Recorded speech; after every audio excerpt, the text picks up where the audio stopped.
Mirëmëngjesi miq të dashur.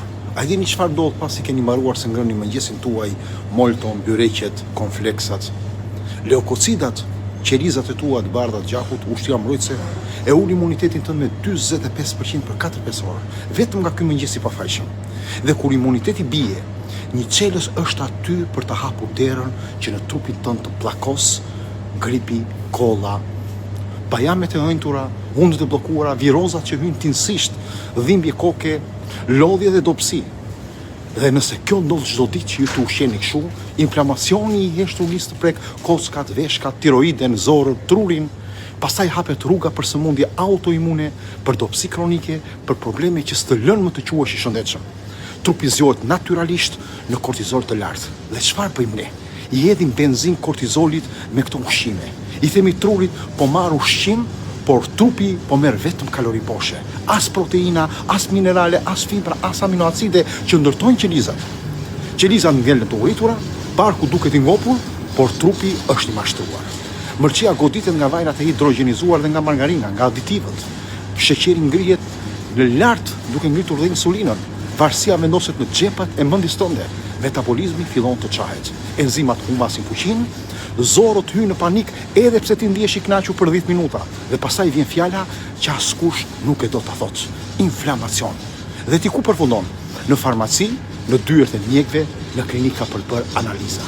Me qindra mijë lek në ilaçe, në suplemente, në dyer mjekësh që të thonë është viroz. Mos u shqetëso sepse do të jap diçka për ta kaluar.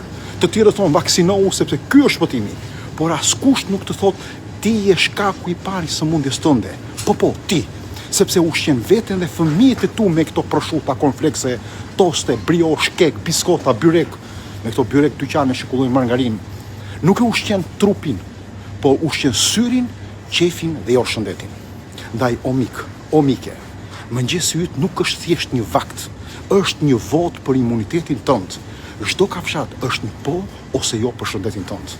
Kur zgjedh të ushqime që unë fola, ti do t'ja për trupit tënd inflamacion, stres, varësi, imunodepresion, lodhje dhe sëmundje.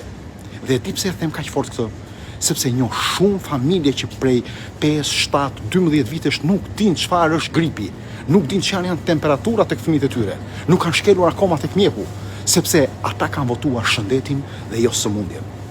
Po fëmijët e mi, e di sa shpesh kujtoj sikur unë i gënjej dhe them që ka një grip në qarkullim, madje më quajnë dhe gënjeshtar sepse nuk e kam përjetuar më shumë se 10 vite gripin apo temperaturat e larta. Pse? Jo sepse janë të veçantë, por sepse unë kam votuar për shëndetin e tyre çdo ditë, sidomos mëngjeseve.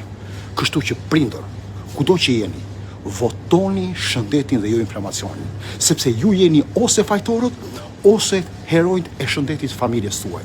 Dhe që shka nis me një kafshat çdo mëngjes. Mëngjesin e sotëm fëmijëve të mi, unë i dash për shembull një lugë mjalt, gjysmë limoni të shtrydhur, një banane dhe një mandarin. Po ti çfarë i ke dhënë? Mos ndoshta sa lek në xhep për të blerë një molto apo një byrek, ata mund të kesh gëzuar sot, i mund të kesh bërë dhe qefi fillimisht, por dije, ti sot ke hedhur një votë kundër të armës së shëndetit të tyre. Ju përshëndes.